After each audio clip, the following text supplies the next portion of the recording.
여러분, 사람이 이 세상에 태어나서 어떤 사람이 되느냐, 어떻게 세상을 사느냐를 결정하는 두 가지가 있습니다. 그게 첫째는 가치관이고 두 번째는 역사관입니다. 이 가치관이라고 하는 것은 선악의 기준이지요. 우리 다 선하게 살아야 된다 이렇게 말을 하는데, 그 선하게 사는 기준이 뭔가는 사람마다 다 다릅니다. 그래서 선악의 기준을 가치관이라고 합니다. 그래서 그 가치관에 따라서 사람들의 양심도 달라지고 살아가는 모습도 다 달라지게 되는 거지요. 거기에 이제 또 하나, 세상의 역사를 어떻게 보느냐 하는 역사관입니다. 여러분, 그 역사관 속에는 우리 동양 사상이나 서양의 뉴에이지 운동, 그리고 포스트 모더니즘 등 불신 문화에서는 이 역사란 스스로 존재한다, 누구에 의해서 시간이 존재한 게 아니고 본래부터 시간은 존재하고 그 시간은 흐르면서 끊임없이 반복되어 일어난다 이렇게 봅니다. 이거를 순환적 역사관이라 이렇게 봅니다. 이런 순환적 역사관을 통해서 보면 사람들은 자연은 스스로 본래부터 있었다 이렇게 보는 거지요. 시간도 본래부터 있었고 또 역사도 처음부터 있었다. 그리고 이제 자연은 본래부터 이렇게 다 있었던 것이다 이렇게 말을 합니다. 그래서 여러분, 자연이라고 하는 말, 그 자라고 하는 것이 스스로라는 말이거든요. 스스로 자자. 그리고 연자는 그럴 연입니다. 그러니까 자연을 우리가 풀어서 해석하면은 스스로 있는 것을 말하는 거예요. 스스로 있는 것이 뭐냐? 이들은 신이라고 말을 합니다. 그래서 자연을 신으로 보는 거지요. 그래서 어떤 사람들은 산을 신으로 보기도 하고 바다를 신으로 보기도 하고 나무를 신으로 보기도 하고 돌을 신으로 보기도 하고, 이렇게 자연신을 그들은 인정을 하는 거예요. 자, 그러나 성경은 자연이라 부르는 것은 신이 아니고 피조물이다. 불신자들이 생각하는 그 신이라고 하는 자연을 지은 자가 있으시다. 그 지은 자가 조물주요 창조주시다 라고 이렇게 말합니다. 그래서 하나님께서 출애굽기 3장 14절에서 하나님 자신을 소개하시면서 뭐라고 말하는가? 여러분, 노란 글씨 같이 한번 읽어볼까요? 나는 스스로 있는 자니라. 바로 이게 바로 하나님이시지요. 여호와 하나님이시지요. 근데 불신자들은 스스로 있는 것을 자연이라고 생각해서 자연을 신으로 섬기는 겁니다. 그러나 하나님은 아니다. 내가 스스로 있는 자다. 너희들이 신으로 여기는 자연은 내가 지었다 라고 이렇게 말씀하시는 거지요. 그 조물주, 스스로 계신 그 하나님에 의해서 시간은 창조되었고 물질과 공간이 역시 창조되었고 그분의 뜻에 따라 피조물은 시간은 진행되고 있고, 그러다가 어느 한순간에 바로 이 세상의 모든 역사는 끝이 날 것이다 라는 겁니다. 자, 이런 역사관을 뭐라고 하느냐? 직선적인 역사관이라고 말을 합니다. 그러니까 시작이 있고 과정이 있고 끝이 있다라고 하는 거예요. 이게 이제 기독교에서 말하는 직선적인 역사관이고, 그다음에 불신자들이 말하는 것은 자연은 그대로 있는 거고 시간은 본래부터 있었던 거고 그런 것은 계속 반복된다, 순환된다.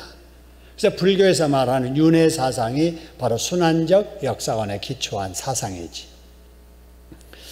여러분, 그러므로 성경을 제대로 아는 사람들은 역사에 종말이 있음을 인지하고 이 시대가 종말인 것을 알고 종말론적인 삶을 사는 거예요. 그러니까 종말론적인 삶을 산다는 것은 이 세상 끝날에 오실 예수 그리스도를 맞이할 준비를 하면서 산다라고 하는 것이지요. 자, 그러면 그 끝날이 되면은 그 끝날을 오늘 1절에서는 뭐라고 말하냐면은 여호와의 날, 그 다음에 그날이라고 말합니다.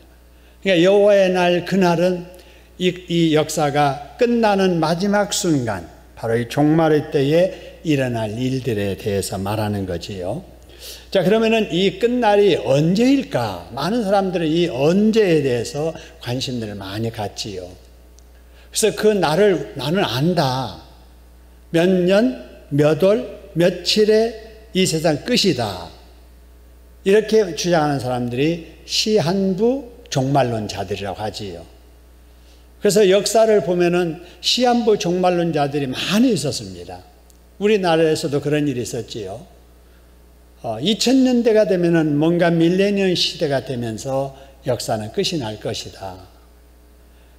구약의 4000년의 역사, 그 다음에 신약의 2000년의 역사, 또 천년왕국의 역사, 세상의 역사는 7000년이다. 이렇게 해서 2000년이 되면서 뭔가 무슨 일이 있을 것이라는 이러한 일들이 있었지요. 또 그 전에 또 무슨 일이 있었느냐. 1992년도 10월 24일입니까? 시한부 종말론자들, 다미선교에서 많은 사람들에게 속았지요. 자, 이런 일들, 바로 그 끝날에 대해서 아는 사람은 아무도 없습니다. 많은 사람들이 그날에 대해서 궁금해하니까 예수님께서도 나도 모른다. 그날은 아버지만 아신다. 너희들은 알지 못하는 그날 알려고 하지 말고 지금 해야 될 일에 최선을 다하라. 이렇게 말씀하셨지요. 그래서 이 세상의 시작은 하나님이 하셨고 지금도 시작된 이 시간은 하나님이 통치하고 계시고 이 시간의 마지막도 우리 하나님께서 이 세상 역사를 종결하게 될 줄로 믿습니다. 그러니까 이에 대해서 하나님께서 다 미리 알려주세요. 연월 일시는 안 알려주지만은 말세가 되면은 이런 일이 있을 것이다. 이런 일이 있을 것이다. 이런 계시를 말씀해 주시지요. 그래서 성경의 말씀이 다 계시의 말씀입니다. 그 중에 스가랴서가 바로 이 계시의 말씀 중에 그날에 일어날 일들에 대해서 집중적으로 보여주는 말씀이지요. 자, 그러면 그날에, 그 마지막 날에 무슨 일이 있을 것인가를 여러분 1절에서 보시기 바랍니다. 자, 거기 보니까 그날에, 거기 뭐 글씨가 다 색깔이 다르죠. 같이 한번 읽어볼까요? 내 재물이 약탈되어 네 가운데서 나누리이다 하는 거예요. 여러분, 여기서 재물이, 남의 재물이 약탈된다 그러면 기쁘겠지요. 근데 오늘 여기 말씀 보니까 네 재물이 약탈될 것이다. 그리고 네 가운데, 네가 보는 데서 네 재물이 다른 원수들에게서 나누어져야 될 것이다 라고 하는 거예요. 여러분, 이것이 장차 일어날 바로 이 세상에서 그날에 일어날 일들입니다. 여러분, 이 말이 그럼 언제 있었느냐? 벌써 구약의 스가랴서에서 나타나잖아요.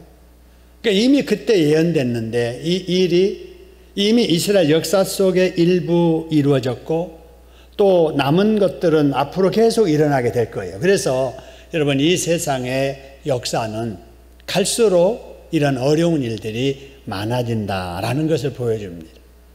사람들은 생각합니다. 사람이 과학을 발달시키고 복지를 이렇게 잘하고 하면 갈수록 좋은 세상이 될 것이다. 그야말로 인간의 낙원, 파라다이스가 이 땅에서 이루어질 거라고 기대를 합니다. 그러나 아니지요. 여러분, 이전보다 우리가 얼마나 편리한 시대에 첨단 문명의 혜택을 누리면서 풍요롭게 살고 있습니까?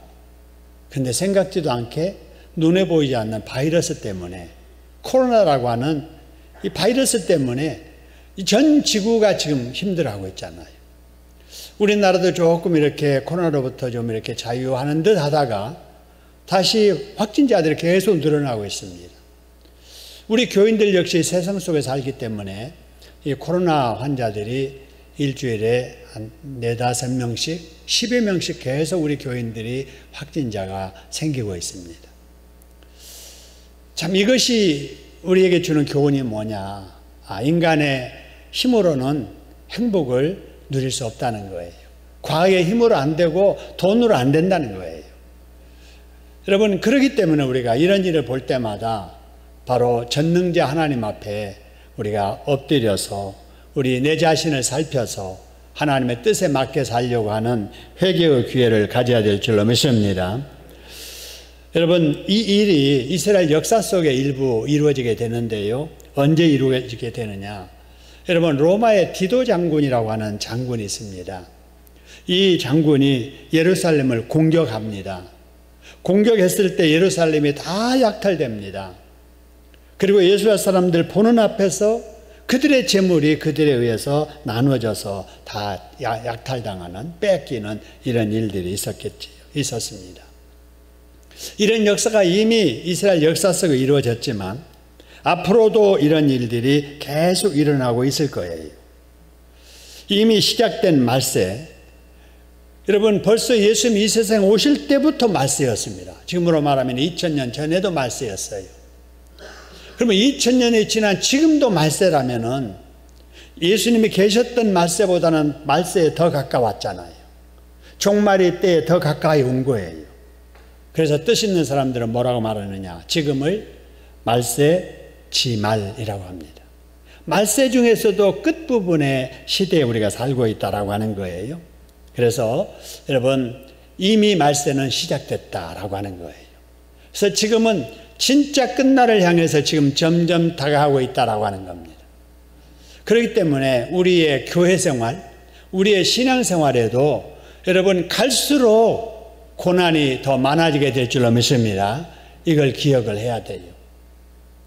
여러분, 그래서 우리가 이 땅에 살면서 예수 믿기가 너무 힘들어지는 이런 때에 여러 가지 어려운 일들을 많이 겪게 되는데, 그럴 때마다 꼭 기억해야 될 것은 하나님께서 우리를 절대로 고난 속에 버려두지 않는다는 사실입니다. 할렐루야. 오히려 그 고난을 연단의 과정으로 여기십니다. 그 연단의 과정이 되게 하세요. 그래서 여러분, 아기들 키울 때 앓고 나면은 안 하던 짓을 하게 되고 부쩍 크게 되고 이렇게 되는 것처럼 성도들도 고난을 겪을수록 신앙의 인격이 성숙해지고 또 인품이 더 성숙해지고 성장하게 되는 것입니다. 그래서 우리가 여러분 혹시 지금 고난이 있다, 어려운 일이 있다, 내가 기도 생활 잘하고 그래도 믿으려고 애쓰는데 내가 왜 이런 일이 자꾸 일어날까, 그런 생각이 들 때마다 하나님은 나에게 연단시키시는구나, 이보다 더 좋은 것을 주시려고 나를 훈련시키는 것이로구나, 이렇게 여기시기를 소원합니다. 그런 믿음을 가진 자가 범사에 감사할 수 있는 거예요. 잘 될 때 감사는 누가 못해요. 좋은 일이 계속될 때 감사를 누가 못해요.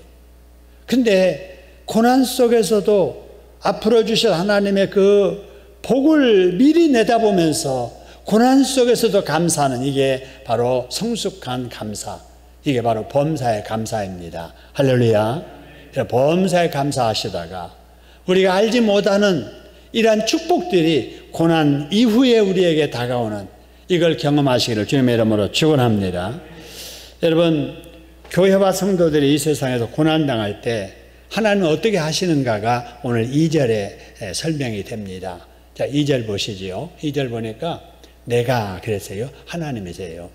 하나님께서 이방 나라들을 모아서 누구와 싸우게 하신다고요?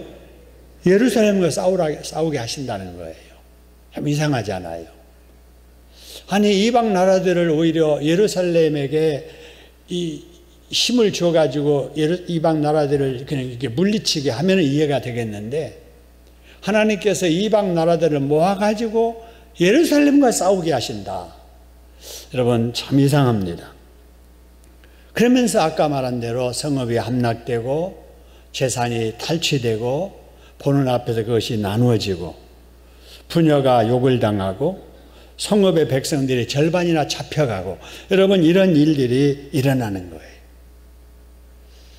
근데 왜 이런 일이 일어나는가? 여러분, 그 이유를 우리가 알아야 됩니다. 그 이유를 알아야 우리가 이런 일을 피하면서 살 수가 있습니다.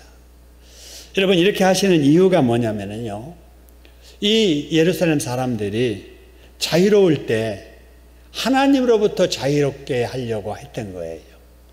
자유하니까 하나님 말씀 앞에도 자유예요. 내 마음대로 하는 거예요.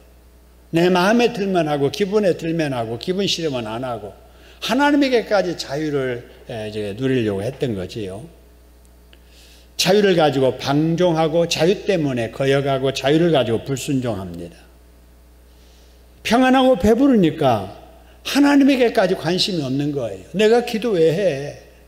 아니, 기도는 없는 사람들이 하는 거고 문제 해결하지 못하는 사람들이나 애걸복걸하면서 도와달라고 하는 거지, 내가 뭐가 부족해서 하나님 앞에 기도할 필요가 있느냐. 풍족하니까 배부르니까 하나님을 멀리하는 거예요. 하나님을 멀리하는 만큼 세상은 더 가까이 하는 거예요. 하나님이 기뻐하는 일에는 관심이 없고 자신의 쾌락과 정욕을 위하는 일에 정신 팔려 시간 보내면서 돈 쓰면서 사는 거예요. 여러분, 이거를 누가 지켜보시느냐? 하나님이 다 지켜보시는 거예요. 아니, 내가 자유를 주었더니 자유 가지고 하나님 앞에까지 자유를 주장해? 내가 물질을 주었더니, 건강을 주었더니, 재능을 주었더니, 좋은 환경 주었더니 배부르고 등뜻하다고 하나님을 멀리하고 세상을 가까이해? 하나님이 다 보시는 거예요. 그래서 안 되겠다. 좋은 말로 해서 안 들으니까 이들은 이방 사람들을 통해서라도 깨우쳐야 되겠다라고 하신다는 사실입니다. 여러분, 이걸 보면서 우리가 꼭 기억해야 될 것은 하나님은 지금도 다 지켜보신다는 겁니다. 할렐루야. 내가 어떻게 사는지를 다 지켜보세요. 지금 이 시간에도 예배드리는 우리의 모습을 하나님께서 지켜보실 줄로 믿습니다. 다 알고 계세요. 우리가 어떻게 살고 있는가를. 그래서 잘못할 때는 하나님께서 깨닫기를 기다리시는 거예요. 깨닫도록 여러 가지 것을 느끼게 하는 거예요. 양심의 가책을 느끼게 하거나 문득 내가 이래서는 안 되는데 이렇게 생각을 들게 하거나 사람을 통해서 느끼게 하거나 말씀을 통해서 듣게 하면서 느끼게 하거나 자꾸 이렇게 회개할 기회를 주시는 거예요. 여러분, 그런데도 불구하고 깨닫지 못하고 회개치 않고 계속해서 교만하고 거역하면은 어떻게 하시느냐? 하나님은 매를 드십니다. 그죠? 여러분, 자녀 키울 때 그러잖아요. 할아버지 할머니가 아무리 손주가 이쁘고 귀여워도 옆에 회초리를 두고 아이들을 키워야 되잖아요. 그죠? 잘못할 때는 호되게 야단치는 것이 그를 진정 사랑하는 거지. 해서는 안 될 짓을 하는데도 불구하고 귀여우니까 오냐 잘한다 해서는 안 되잖아요. 우리 하나님도 마찬가지예요. 잘못한 거 깨우칠 기회를 주시는데도 깨닫지 못하고 회개치 않으면은 얘는 말로는 안 되는구나. 그래서 깨닫도록 하기 위한 회초리를 드시는 거지요. 그래서 하나님이 직접 때리기도 하시지만은 오늘 이스라엘의 역사를 보니까 다른 민족을 통해서 이스라엘 백성들을 때리시는 거예요. 그런데 여러분, 때리시는 그 목적을 우리는 알아야 됩니다. 하나님께서 이스라엘 백성들을 때리시는 목적이 왜 그런가? 여러분, 우리 어머니 아버지가, 할아버지 할머니가 자식을 여러분 회초리 들고 때릴 때 여러분 맞고 죽으라고 때리지 않잖아요. 여러분, 애들을 이렇게 때릴 때 명치 골라가지고 그냥 한 방에 죽게 하려고 때리는 부모가 없잖아요. 그죠? 낭창한 회초리로 아픔은 느끼지만 신체에는 상함이 없도록 그렇게 하지 않아요. 그렇게 하기 위해서 발바닥을 때리기도 하고 손바닥을 때리기도 하고, 그러지 그냥 이 뺨을 때린다든지 머리통을 그냥 막 때려서 막 이렇게 뭐 혹이나게 한다든지 그렇게 때리는 부모는 없습니다. 물론 폭력적인 성향 때문에 그렇게 하는 부모도 있지만 그거는 부모가 아니지요. 정상적인 부모는 자녀들을 여러분 깨우칠 때는 반드시 아픔을 주지만은 그 마음은 더 아픈 거지. 네가 제발 깨닫고 그 잘못을 빨리 고치고 사람답게 살아야 돼. 그래야 너한테 좋은 일이야. 그런 애절한 자식을 위한 마음을 가지고 자식을 때리는 거지요. 여러분, 그래서 우리 하나님께서도 개인이든 나라든 보통 말로 해서 안 들어서 매를 드실 때는 그 매 앞에 금방 깨닫고 무릎 꿇고 회개하는 사람에게는 들었던 매를 거두십니다. 할렐루야.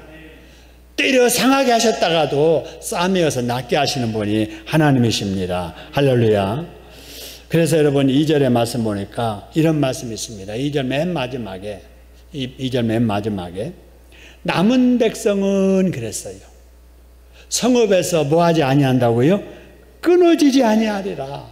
절반이 사로잡혀가는 일이 닿을지라도, 부녀가 욕을 당하고 성락이 함락되고 가옥이 다 약탈되는 그런 일이 있다 할지라도 남은 백성만은 성읍에서 끊어지지 않는다는 것입니다. 할렐루야.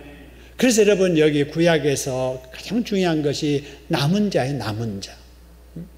남은 백성이 돼야 됩니다. 할렐루야. 남은 자, 남은 자. 이사야서나 여러분 여기 소선지서, 대선지서에 계속 강조되는 것이 남은 자, 남은 자, 남은 자예요. 남은 자.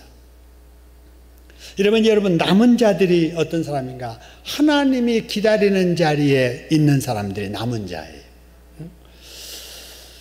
여러분 우리는 늘 남은 자가 돼야 돼요. 하나님 말씀 앞에 서는 자들, 순종의 자리에 서 있는 자들이 돼야 됩니다. 할렐루야. 그런 사람은 어떤 상황에서도 하나님께서 지켜주시고 보호해 주십니다. 여러분 소돔과 고모라 성이 멸망할 때 하늘에서 불이 막 떨어졌잖아요. 거기 있는 성 사람들이 다 죽었어도 하나님의 남은 자 롯과 그의 딸들은 하나님께서 지켜주셨습니다. 노아의 홍수 때 천하가 다 물에 잠겨서 다 여러분 물로 심판받는 중에도 하나님의 말씀을 순종했던 노아와 그의 가족들은 한 사람도 상함이 없이 홍수 심판을 면할 수가 있었습니다. 할렐루야. 남은 자가 돼야 돼요. 그러기 위해서 우리는 우리 하나님의 사람으로서의 본분을 잃지 않아야 됩니다. 할렐루야. 잘못했을 때는 회개해야 되고 하나님의 찾으시는 자리, 기다리는 자리에는 언제나 머무를 줄 아는 우리들이 돼야 됩니다. 할렐루야. 여러분 수요일 날 이 시간에 이 자리에 있는 분이 남은 자인 줄로 믿습니다. 남은 자. 코로나 상황이 이렇게 심각해진다 할지라도 주일날 공예배 자리에 하나님 앞에 나와서 예배 드리는 성도들이 바로 오늘날 그 자리에 남은 자가 되는 거지요. 여러분 남은 자가 돼야 됩니다. 그래야 하나님께서 심판 중에도 하나님께서 구원해 주시는, 보호해 주시는, 지켜주시는, 인도하시는 복을 받게 될 줄로 믿습니다. 이 무더위 코로나 상황에서도 남은 백성 되어서 남은 백성에게 주시는 이 보호함의 축복을 받으시기를 주님의 이름으로 축원합니다. 자, 그 다음에 3절 말씀인데요. 자, 하나님께서 이해하기가 어려운 또 말씀을 하세요. 뭐냐면요, 그때에 여호와께서 나가사, 그때는 뭐냐면요, 하나님께서 이방 나라들에게 예루살렘을 치라 그랬단 말이에요. 그러니까 이방 나라 사람들이 예루살렘을 막 쳤어요. 바로 그때에 여호와께서 이제는 나가서 뭐라고 하시냐면은 그 이방 나라들을 치시는 거예요. 아니 이방 나라들에게 예루살렘을 쳐라 그래서 이방 나라들이 예루살렘을 쳤는데 바로 뒤이어서는 그 일 끝나니까 하나님께서 예루살렘을 친 이방 나라들을 치시는 거예요. 이왕의 전쟁날에 싸운 것 같이 하시리라. 이렇게 이방 나라들을 치시는 거. 여러분 이방 나라들이 예루살렘을 칠 때는 예루살렘 사람들은 잘못해서 망하는 사람들이고 이방 나라들은 뭐 잘 돼가지고 바르게 살기 때문에 그들을 쳐서 이기는 승리자인 것처럼 생각이 됐잖아요. 근데 오늘 여기 보니까 그게 아니었다는 걸 알 수 있습니다. 하나님께서 이방 나라들이 이뻐서 이방 나라들이 잘해서 예루살렘을 치게 하신 게 아니라 하나님께서 정신 차리지 못하는 예루살렘 이스라엘 사람들을 정신 차리게 하기 위해서 이방 나라를 채찍으로 사용하신 거예요. 도구로 사용하신 거예요. 여러분 우리가 악의 도구로 사용돼서는 안 되잖아요.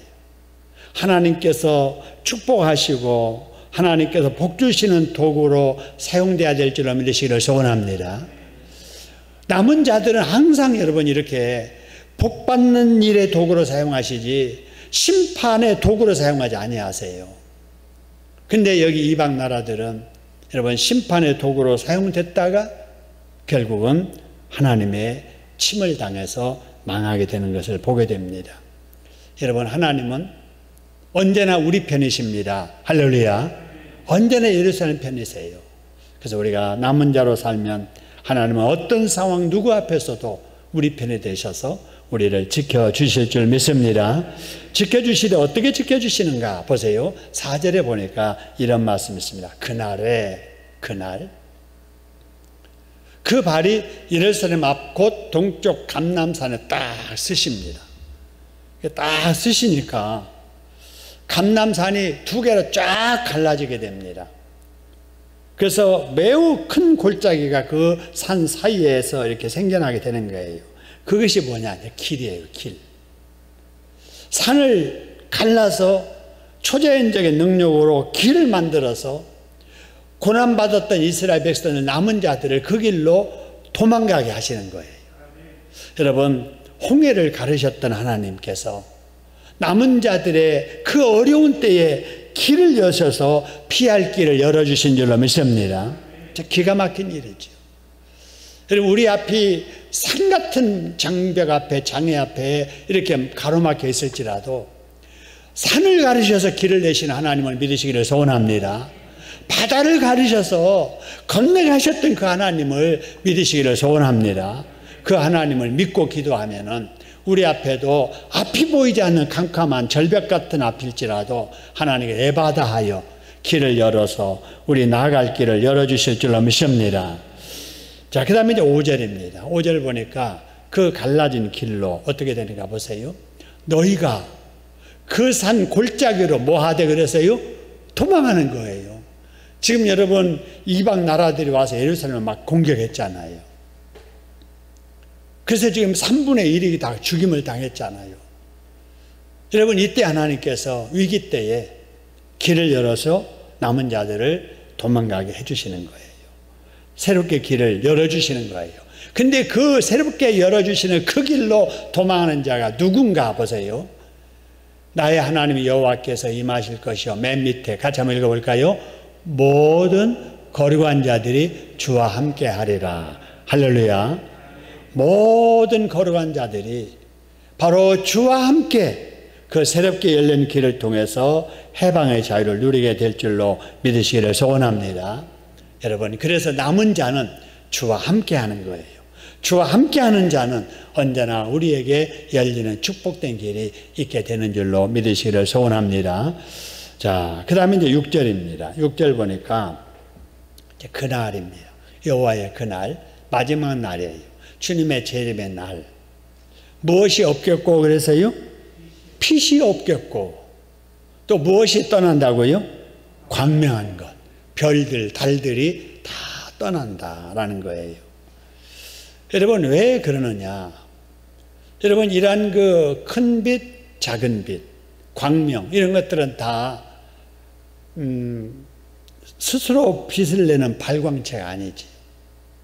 여러분, 이 빛을 내는 것은 스스로 빛을 내는 발광체가 있고 어떤 빛을 받아서 대비춰주는 반사체가 있잖아요.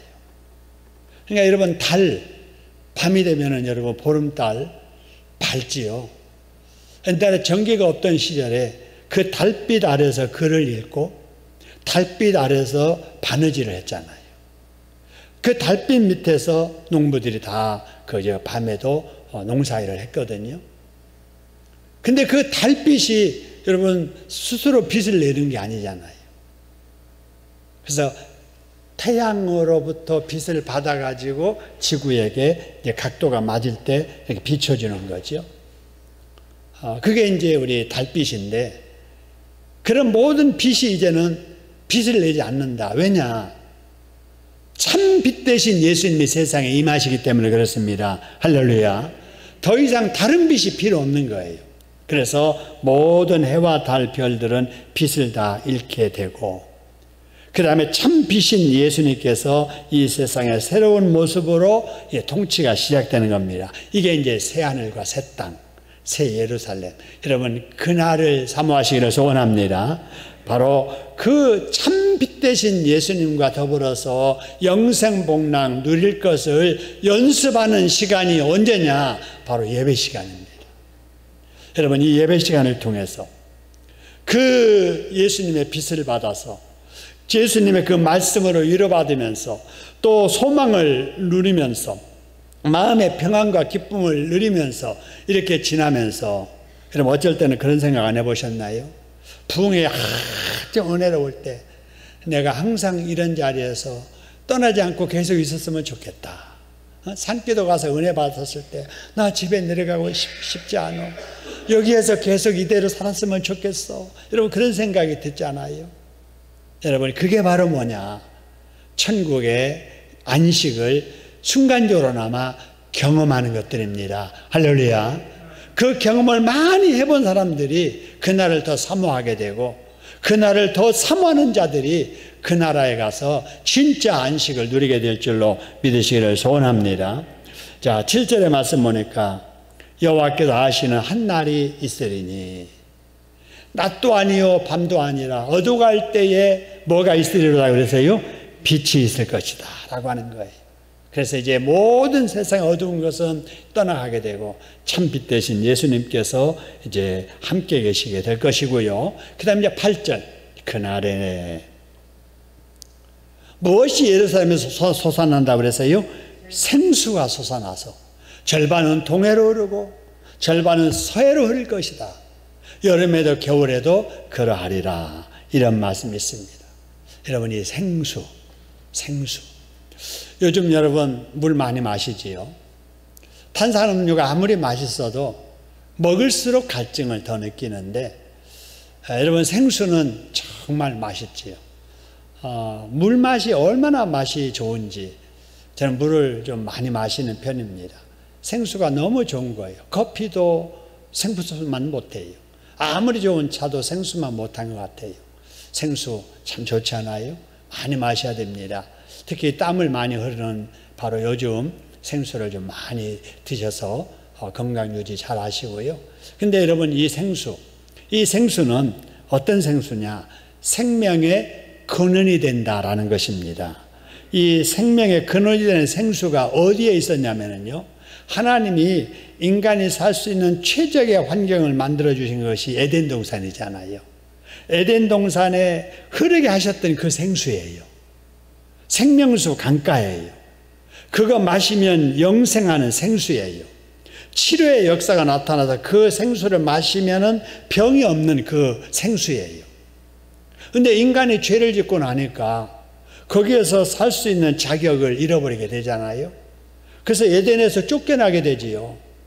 그 쫓겨난 에덴, 그 생수가 마지막 날 다시 이제 시작이 된다는 것입니다. 할렐루야. 구원이라고 하는 것이 뭐냐면요, 본래대로 돌아가는 거예요. 여러분 우리가 구원받기를 원하잖아요. 우리 인간의 본래대로 돌아가는 것이 구원이에요. 우리 인간이 살 수 있는 곳은 어디냐? 이 세상처럼 이렇게 타락하고 오염된 이러한 곳이 아니지요. 에덴 동산이에요. 그 에덴 동산을 회복하는 곳이 어디냐? 천국입니다. 할렐루야. 그날이 언제냐? 바로 마지막 그날에 바로 에덴 동산에 있었던 그 생수 예루살렘에서 다시 솟아나서 거기에서 이제 영생복락을 누리는 역사가 있게 될 것이다 라고 하는 것입니다. 여러분 그때가 되면 생수가 다시 흐르게 될 겁니다. 초림하신 후 전해주신 복음, 승천하신 후에 부어주신 성령, 주님께서 재림하실 때 주실 축복이 바로 여기 생수에 해당됩니다. 할렐루야. 여러분 그래서 이 생수의 복을 요한계시록 22장에서는 이렇게 말합니다. 1절 2절에 보니까요, 자 이런 말씀이 있죠. 우리 같이 한번 읽어보겠습니다. 또 그가 수정같이 맑은 생명수의 강을 내게 보이니 하나님과 및 어린 양의 보좌로부터 나와서 길 가운데로 흐르더라. 광 좌우에 생명나무가 있어 12가지 열매를 맺되 달마다 그 열매를 맺고 그 나무 잎사귀들은 만국을 치료하게 하여 있더라. 할렐루야. 그러니까 이 생수를 마시고 그 잎사귀를 먹는 자는 병이 없는 거예요. 그날이 여러분 찾아오게 되는 줄로 믿으시기를 소원합니다. 그리고 17절의 말씀을 보니까 이런 말씀이 있습니다. 같이 한번 읽습니다. 성령과 신부가 말씀하시기를 오라 하시는도다.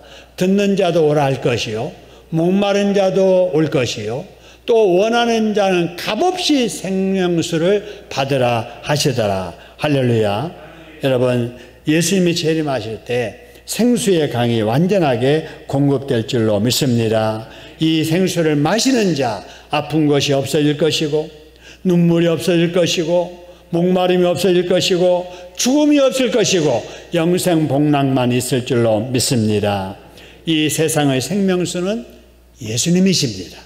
그 예수님이 지금 우리 속에 역사하시고 그 예수님과 영원히 살 그날이 우리에게 다가오고 있습니다. 할렐루야. 힘든 세상, 죄악된 세상, 그날을 기대하시면서 남은 자로 사는데 더 힘쓰시는 저와 여러분 되기를 주님의 이름으로 축원합니다. 그래서 우리가 가서 어떻게 살 것인가? 찬송가 246장 한번 가사부터 보겠습니다. 가사만 띄울 수 없나요? 자, 가사 보면 이렇습니다. 나 가나안 땅 귀한 생에 들어가려고 내 무거운 짐 벗어버렸네. 죄중에 다시 방황할 일 전혀 없으니 저 생명 시냇가에 살겠네. 길이 살겠네. 나 길이 살겠네.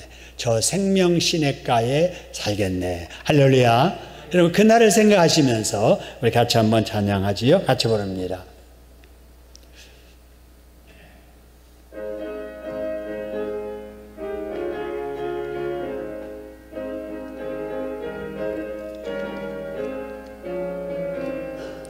나 가나안 땅의 귀한 성에 들어가려고 내 무거운 짐 벗어버렸네. 죄중에 다시 방황할 전혀 없으니 저 생명시가에 살겠네.